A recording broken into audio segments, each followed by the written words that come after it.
आश्वासन देते हैं। इस चुनाव के बाद हम निकलेंगे पूरे उत्तर प्रदेश के 75 जिलों में और यहाँ भारतीय जनता पार्टी को हटा करके बहुत ही जल्दी उत्तर प्रदेश का मुख्यमंत्री अखिलेश यादव को बनाने का काम करेंगे। और हम आपको आश्वासन देते हैं, बदायूं का विकास समाजवादी पार्टी में हुआ है और आगे भी विकास का काम करने का काम करेंगे। जय हिंद। समाजवादी पार्टी जिंदाबाद, इंडिया गठबंधन जिंदाबाद, अखिलेश यादव जिंदाबाद। बहुत बहुत धन्यवाद। हमारे बीच युवजन सभा की टीम और यूथ ब्रिगेड की टीम, अल्पसंख्यक की टीम हमारे हार पहना के माल्यार्पण करके राष्ट्रीय अध्यक्ष जी का स्वागत इस्तकबाल करेंगे। हर्षित यादव, सोहाले चौधरी, मोहम्मद मियां भाई, मोहश्याम भाई, फरहत सिद्दीकी,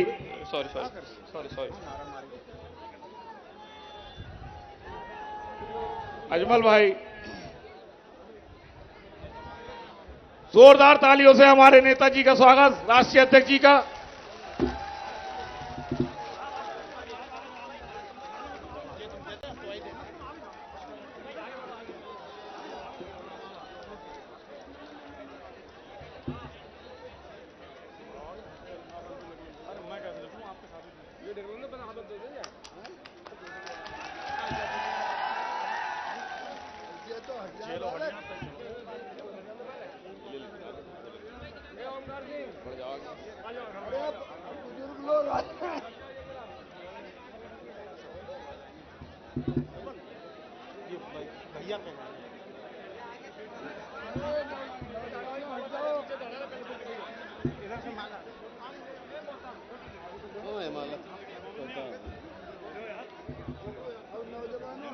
ए भैया जी अपनी पकड़ो, ये माला हो जाएगी जा। हाँ हाँ जी जेब में रखो। ए आप लोग आ जाओ इधर, आप आ जाओ।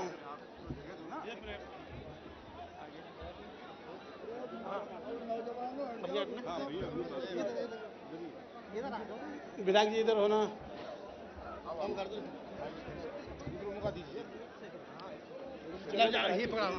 जिन्होंने स्वागत कर लिया है वो लोग में ले लेना है, मंच को खाली करते हैं आगे से।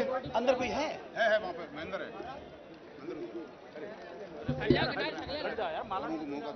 निकल जाओ डाल दो माला भाई साहब माला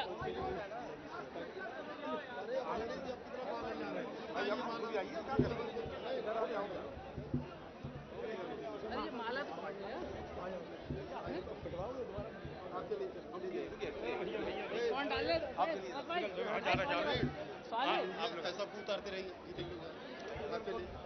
आप आइए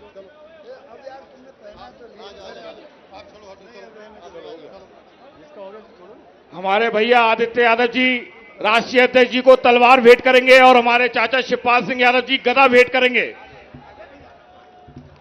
पहुंचे राहुल, आगे पहुंचे।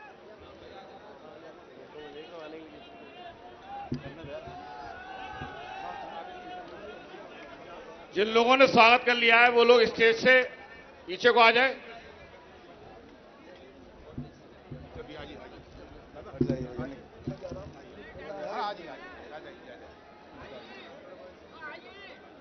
हमारे भैया स्टेज को खाली करते पहले आ जाओ। हमारे भैया आदित्य यादव जी ने राष्ट्रीय अध्यक्ष जी को तलवार भेंट की और हमारे चाचा शिवपाल सिंह यादव जी की तरफ से गदा भेंट। जोरदार तालियों से इस्तकबाल।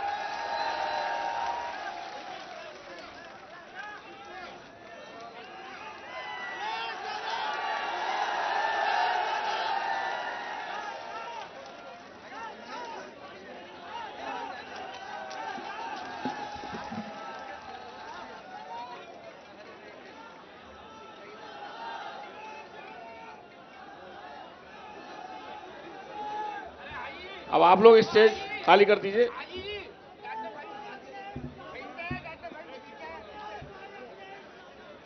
बहुत ज्यादा देर हो चुकी है। हमारे बीच हमारे राष्ट्रीय अध्यक्ष जी, हमारे दिलों की धड़कन और नौजवान नेता जो आज पूरे हिंदुस्तान में संविधान बचाने की लड़ाई लड़ रहे हैं, हमारे बीच मौजूद हैं।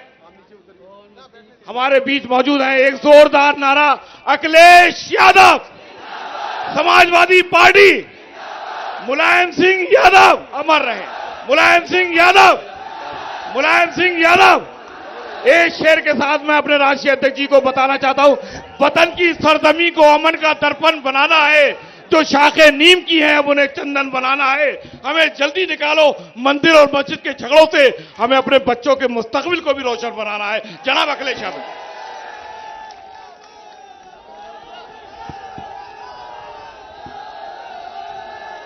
समाजवादी पार्टी के अध्यक्ष आशीष यादव जी,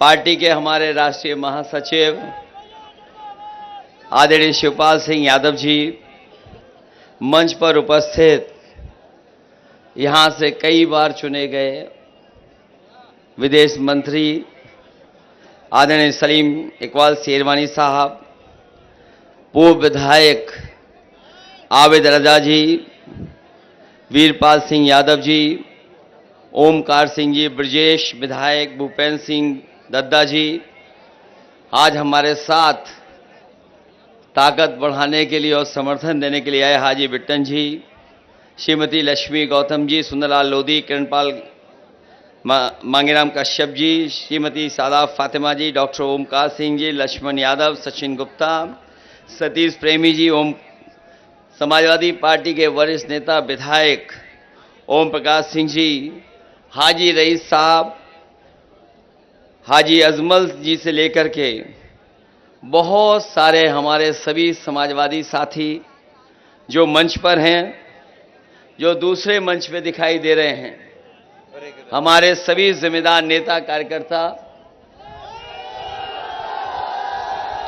संचालन कर रहे सुहेल सिद्दीकी साहब, हमारे विधानसभा के अध्यक्ष ओमवीर सिंह यादव जी से लेकर के इस चुनावी जनसभा में आए हुए हमारे सभी आदरणीय बुजुर्ग, किसान भाई, बड़ी संख्या में नौजवान साथी, माताएं बहनें और पत्रकार बंधुओं, मैं सबसे पहले इस चुनावी जनसभा में उपस्थित आप सबका बहुत बहुत धन्यवाद और आभार प्रकट करता हूं। मैं जिस समय आया आपके बीच में और अभी तक मैं देख रहा हूं जहां इतनी गर्मी है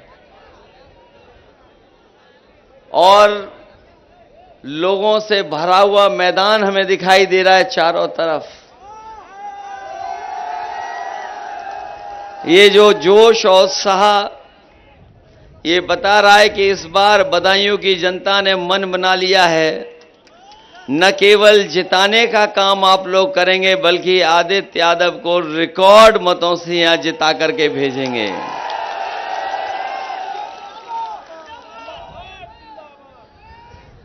वैसे तो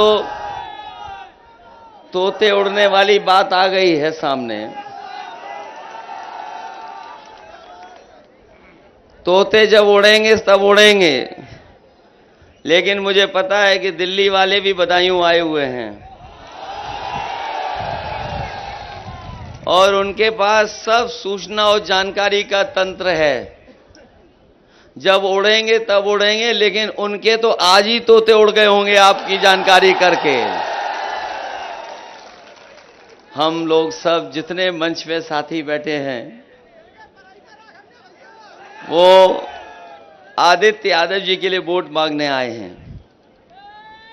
और मुझे याद आ रहा है जब मैं पहली बार मंच पर चुनाव लड़ने गया था, हमारे पुराने साथी जिन लोगों ने वो चुनाव देखा होगा, उस चुनाव में जब मैं अपने लिए वोट मांगने गया था तो केवल मैंने नेताओं के नाम लिए थे और केवल सहयोग की अपील कर करके बैठ गया था। मैं जब भाषण खत्म हो गया तो मुझे याद है कि नेताजी ने दोबारा कहा कि दोबारा भाषण दे दो, और उस समय के लोगों को याद होगा कि मैं फिर नाम लिया और अपने लिए सहयोग की अपील कर करके बैठ गया।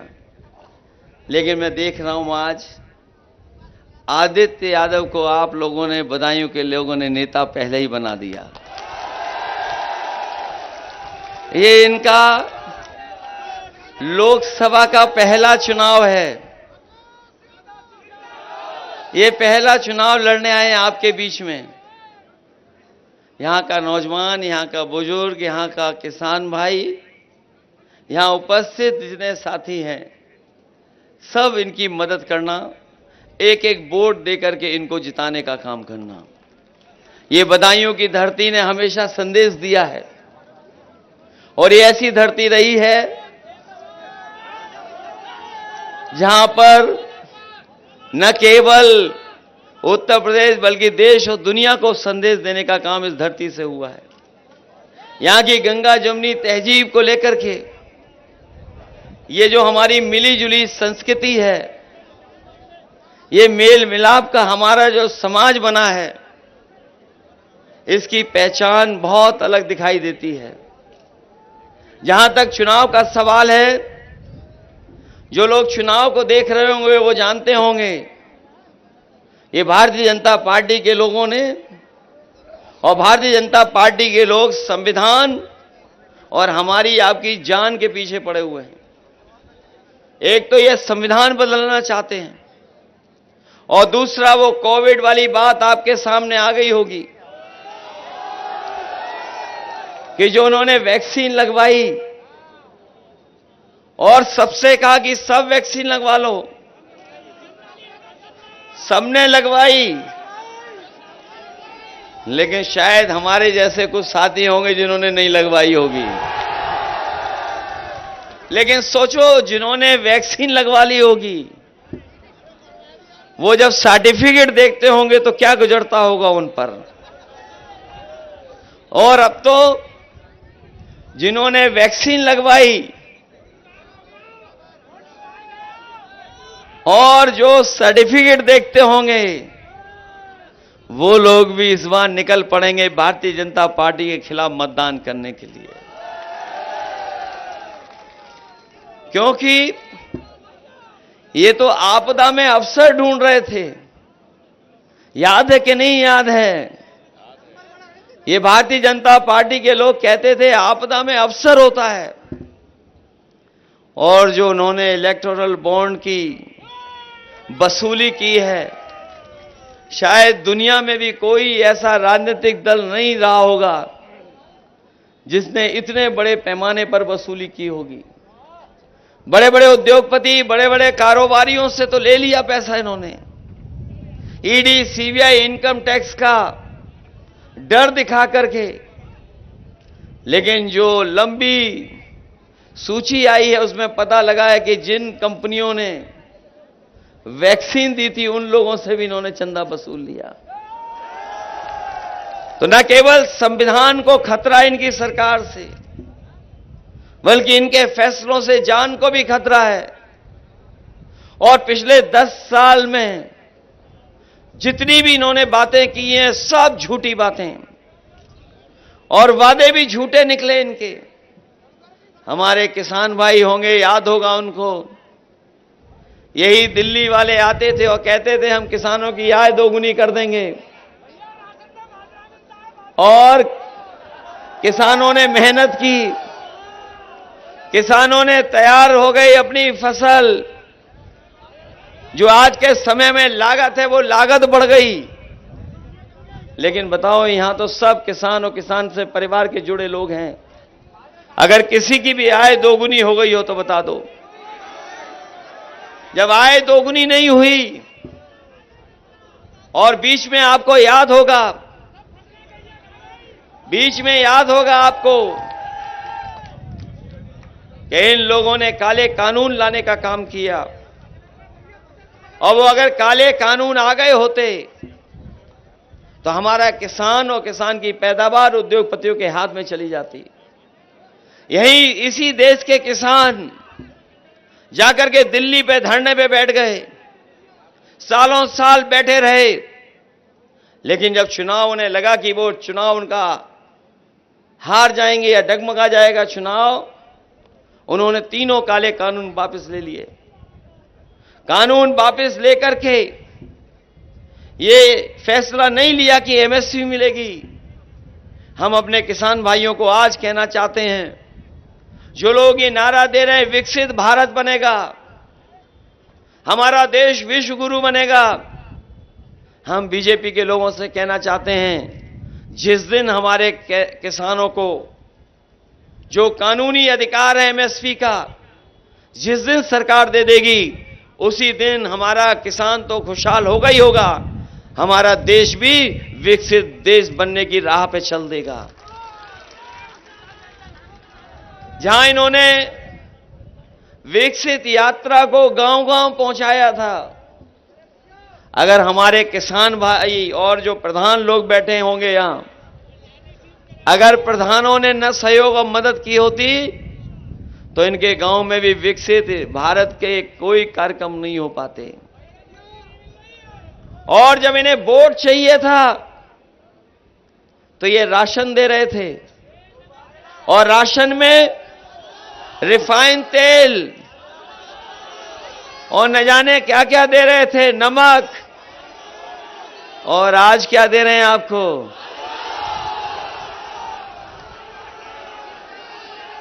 आज आपको क्या मिल रहा है? ये बीजेपी के लोग सोच रहे हैं कि इसको खा करके स्वस्थ हो जाएंगे।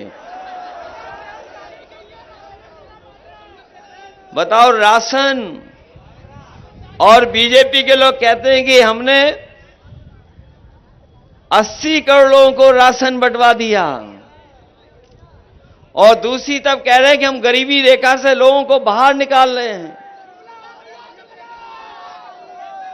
हम अपने गरीब लोगों को कहना चाहते हैं, जिस तरीके से संपन्न लोग आजकल पैकेट का आटा खा रहे हैं, हमारे किसानों को कीमत नहीं मिल रही है, लेकिन जो संपन्न लोग हैं वो हमारे ही गेहूं के उद्योगपति ले लेते हैं और पैकेट में आटा का कारोबार कर रहे हैं। वो पौष्टिक भी है, स्वादिष्ट भी है।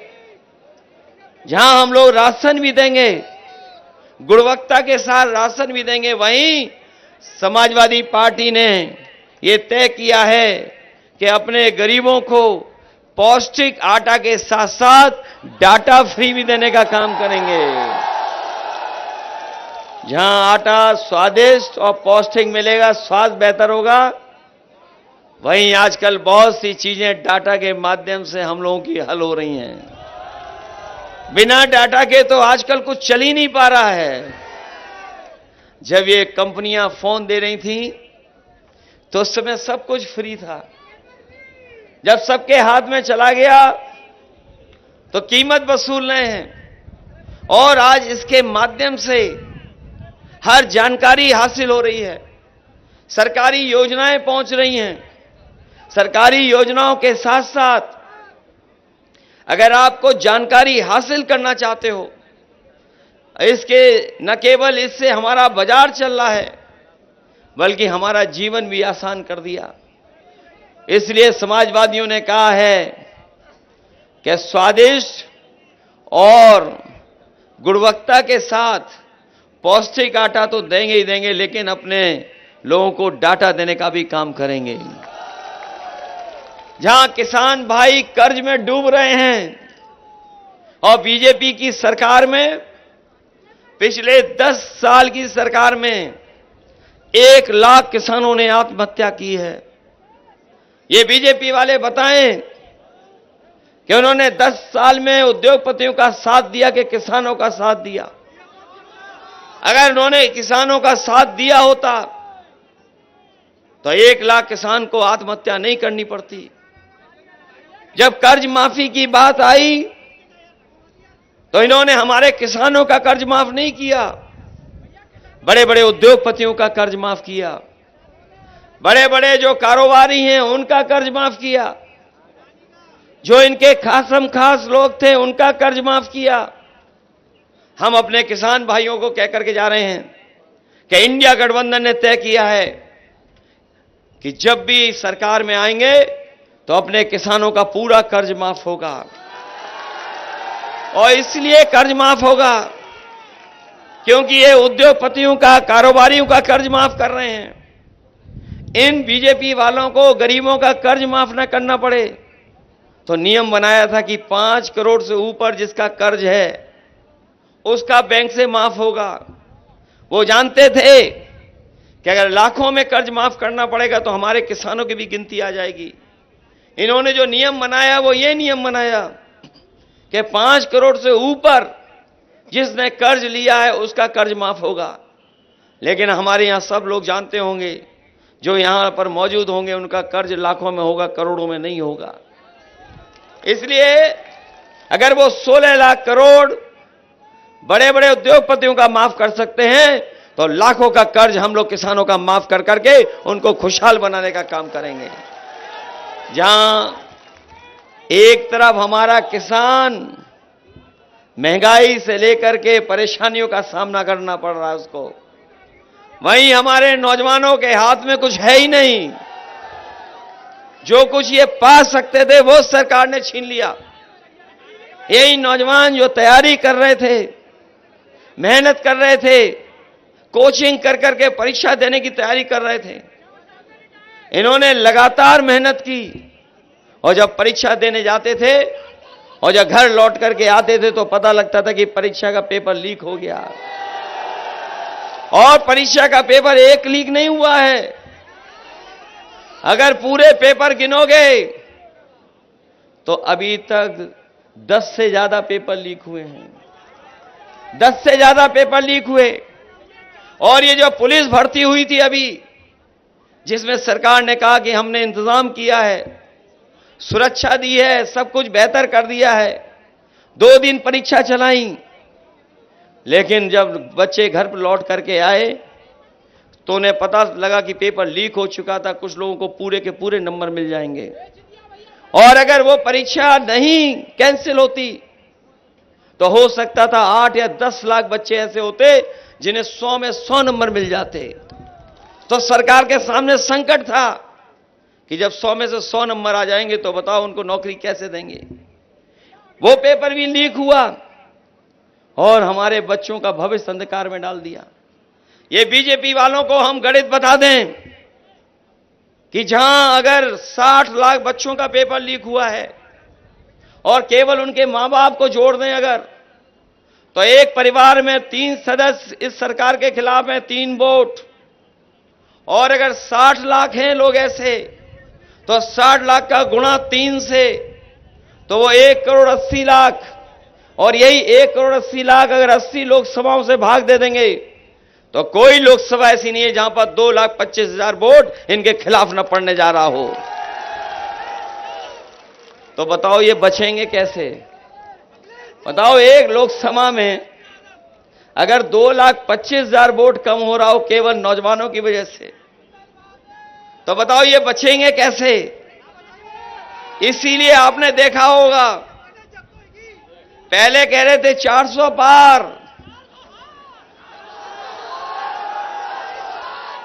अब हार रहे हैं 400 हार। उनको यही सुनाई दे रहा है। उनके भाषण बदल गए भाषण के नहीं बदल गए।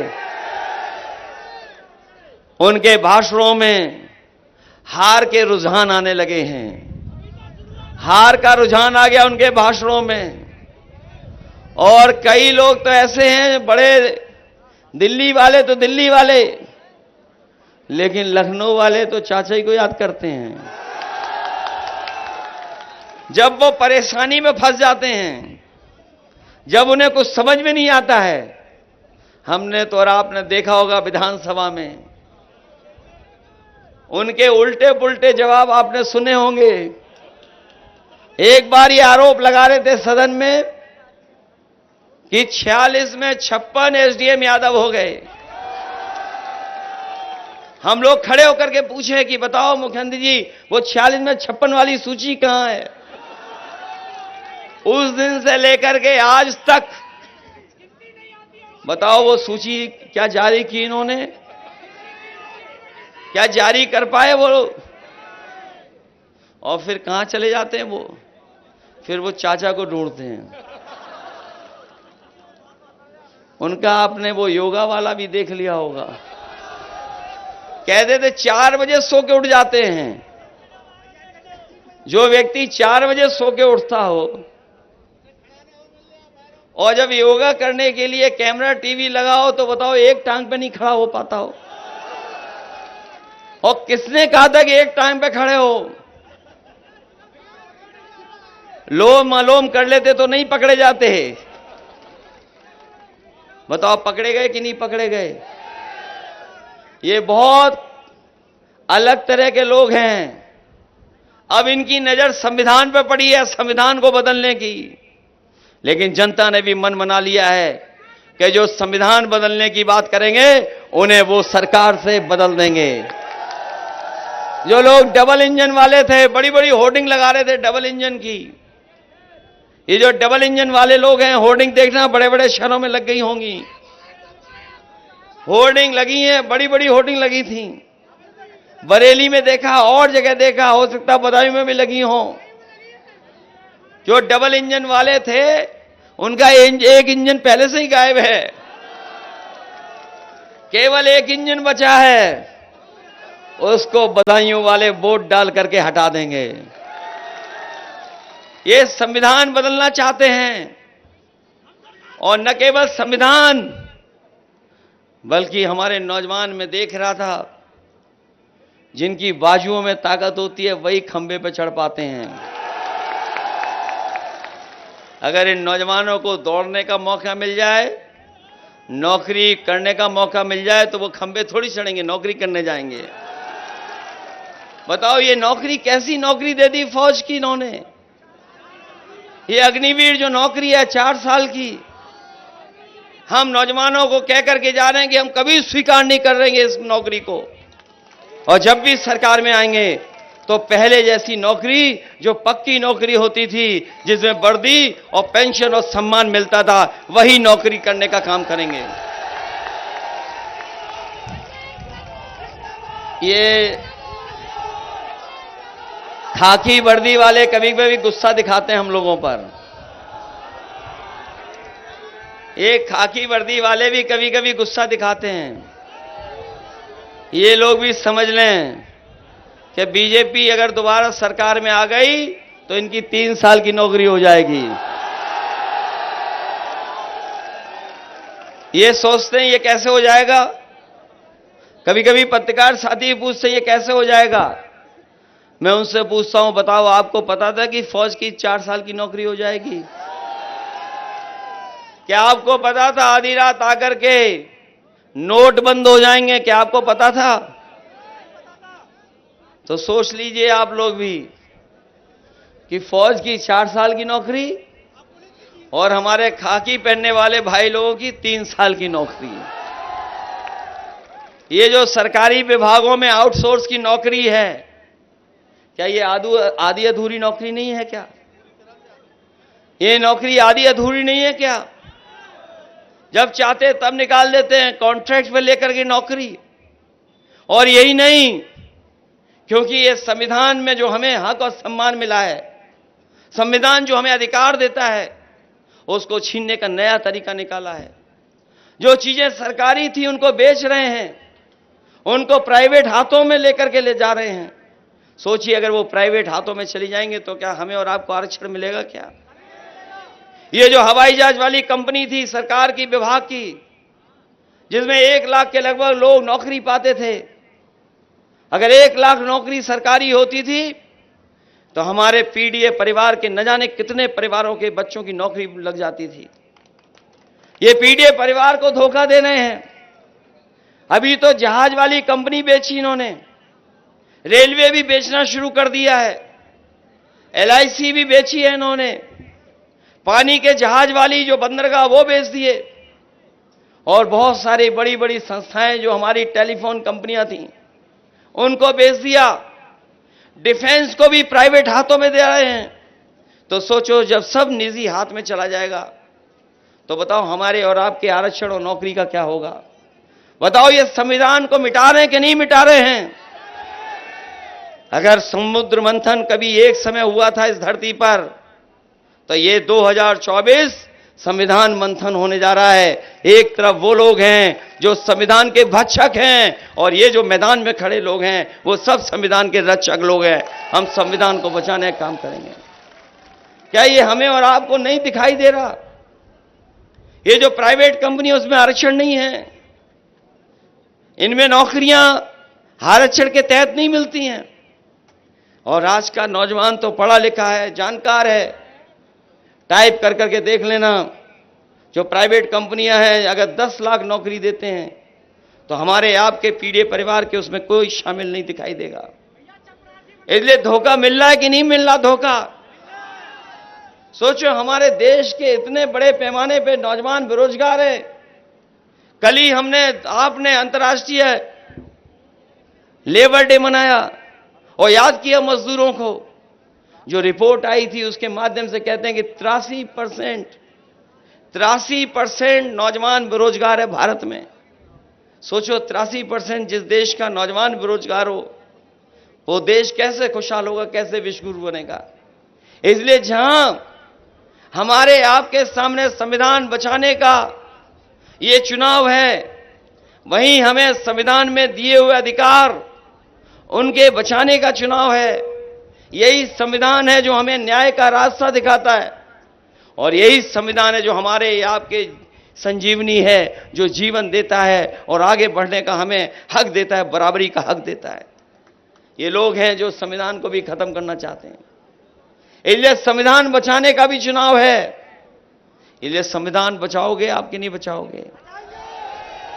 अब कहते हैं कि परिवार के लोग लड़ रहे हैं। हम तो कह रहे हैं हम पीडीए परिवार के लोग हैं और हम संघर्ष वाले लोग हैं।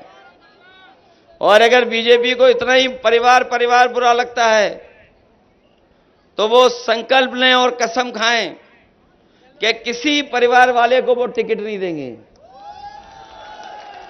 और किसी परिवार वाले से वोट नहीं मांगेंगे। तो बताओ कितने बचे वहां पर? अगर ये जो परिवारवाद चिल्ला रहे हैं, अगर वो संकल्प लें कि किसी परिवार वाले को टिकट नहीं देंगे और किसी भी परिवार वाले से वोट नहीं मांगेंगे, तो बताओ कितने बचेंगे? ये संघर्ष वाला परिवारवाद है, ये संघर्ष वाला है, मैदान में रहने वाला परिवार है। और फिर हम सब परिवार तो एक ही तो है, पीडीए परिवार। घबराए हुए पीडीए परिवार से, और मैंने कई मौकों पर फिर कहता हूं, यही पीडीए जो एनडीए को हराने का काम करेगा और इंडिया गठबंधन को मजबूत बनाने का काम करेगा। बताओ इंडिया गठबंधन जीत रहा है कि नहीं जीत रहा है? पहले दूसरे चरण में ही इनके पैर उखड़ गए हैं। बीजेपी वालों को समझ में नहीं आ रहा है। बताओ उनको क्या समझ में आ रहा कुछ? उनकी भाषा जाने कौन सी हो गई। कोई विकास की बात नहीं कर रहे। आप में से बहुत सारे लोग जानते होंगे, हम और नेताजी इसी बदायूं में आए थे। आबिद रजा साहब और ये लोग जानते होंगे, जब धर्मेंद्र यहां पर सांसद थे, सरकार समाजवादियों की थी, धर्मेंद्र ने कहा यहां पर मेडिकल कॉलेज होना चाहिए। हम लोगों ने मेडिकल कॉलेज दिया था और मेडिकल कॉलेज ऐसा बना था कि कोई गरीब वहां पहुंचता, उसका इलाज, उसकी दवाई फ्री होती, उसे कहीं भी ढूंढना नहीं पड़ता, पैसे की जरूरत नहीं पड़ती। बताओ मेडिकल कॉलेज कैसा कर दिया इन्होंने? क्या गरीब को वहां दवाई और इलाज मिल पा रहा है? मेडिकल कॉलेज तो बर्बाद कर ही दिया, लेकिन ये हमारी जो एम्बुलेंस थी वो बर्बाद हो गई कि नहीं हो गई? गरीब को कुछ नहीं, फोन मिला करके केवल कहना पड़ता था, एम्बुलेंस उसकी मदद के लिए आ जाती थी। और केवल एम्बुलेंस और मेडिकल कॉलेज से ये केवल सुविधा नहीं मिल रही थी। आप पता कर लेना, जितने समाजवादियों ने मेडिकल कॉलेज बनाए और एम्बुलेंस में हजारों लोगों को नौकरी और रोजगार भी मिला था। जहां सेवा हो रही थी वहीं नौकरी और रोजगार भी मिल रहा था, और यही नहीं बर्बाद कर दी, 100 नंबर वाली गाड़ी भी बर्बाद कर दी। ये 100 नंबर दी थी कि गांव में कोई दूर तकलीफ और परेशानी में अगर है तो फोन मिलाता था, पुलिस उसकी मदद के लिए पहुंच जाती थी। 100 नंबर। और हमारे लखनऊ वालों ने जो योगा करते हैं डगमगा करके, उन्होंने 100 नंबर से 112 कर दिया। हमारे सीधे साधे खाकी पहनने वाले भोले भाले लोगों को लगा कि सरकार ने अगर नंबर बढ़ा दिया तो हमें भी रेट बढ़ा देना चाहिए। बताओ रेट बढ़ गया कि नहीं बढ़ गया? वो तो 100 से 112 किया था, लेकिन हमारे इन लोगों को भी लगा कि रेट बढ़ा देना चाहिए। रेट बढ़ गया, और जो सुविधाएं समाजवादियों ने दी थी लैपटॉप वाली, आज कहीं भी चल रहा होगा लैपटॉप समाजवादियों का होगा किसी गांव में तो वो चल रहा होगा, और जब उसको ऑन करते होंगे तो नेताजी और हम लोग ही दिखाई देते होंगे। उसकी भी नकल कर ली इन्होंने। हम लोगों ने इतना बड़ा दिया, इन्होंने इतना सा दे दिया। अगर फोटो हम लोगों ने अपनी लगाई तो फोटो उसमें भी लगा दिया, लेकिन घिसते रहो, चलता ही नहीं है। बताओ नकल की कि नहीं की? इन्होंने बोरी की चोरी पार्ले जी बिस्किट से सीखी है, पैकेट से। ये कभी हमारे बुजुर्ग बाजार गए होंगे, पार्ले जी का बिस्कुट पहले लेते होंगे, तो बताओ कितना बड़ा मिलता था, इतना बड़ा पैकेट मिलता था। और कंपनी जैसे जैसे महंगाई बढ़ी, उन्हें मुनाफा कमाना शुरू किया तो पैकेट छोटा होता हुआ चला गया। बताओ आज कितने बिस्किट का मिल रहा है पैकेट? ये दोबारा आ गए तो एक बिस्किट का पैकेट मिलेगा आपको। और इन्होंने यही चीज खाद की बोरी में काम शुरू कर दिया है। कितना किलो गायब है उसमें, फिर गायब कितना और कर दिया। तो बताओ अब कितने का रह गया? इस सरकार में आ गए, अगर ये सरकार में दोबारा आ गए तो पाउच में देंगे आपको खाद। बताओ है बेईमानी हो रही कि नहीं हो रही? महंगाई बढ़ रही कि नहीं बढ़ रही? इसलिए नौजवानों सब बातें आप जानते हो। ये बदायूं अपने घर के लोग हैं, इससे न कैसा लगाव है, कितना गहरा रिश्ता है। आदरणीय सलीम शेर सिरवानी साहब को न जाने कितनी बार आपने चुन के लोकसभा में भेजा, नेताजी को भेजा, धर्मेंद्र को भेजा, और हम लोगों को सबसे ज्यादा भरोसा अगर है तो अपने बदायूं के लोगों पर है। पिछली बार हारे नहीं थे हम लोग, हराए गए थे हम लोग, हारे नहीं थे उस समीकरण में। हम लोग धोखे से हार गए और हराए गए थे, कुछ धोखा खा गए और हरा दिए गए। तो बताओ पिछला भी हिसाब किताब पूरा करोगे कि नहीं करोगे? बताओ पिछला हिसाब किताब पूरा करोगे कि नहीं करोगे? अगर पिछला हिसाब किताब पूरा करना चाहते हो आप, तो अपना बूथ आगे करोगे सबसे कि नहीं करोगे? अपने बूथ की रक्षा करेंगे आप, और जब मतदान करो तो सावधान भी रहना इन विरोधी लोगों से। सावधान रह के रक्षा करोगे कि नहीं करोगे? और हम तो जानते हैं इस चरण में जितनी भी लोकसभाएं हम लोग लड़ रहे हैं वो सब ऐतिहासिक सीट वोटों से जीतने जा रही हैं। हमारे अलावा सभी इसी चरण में चुनाव लड़ रहे हैं, और आखिरी में हमें भी लड़ना पड़ गया। इसलिए यहां जिता करके हमारी भी मदद करना।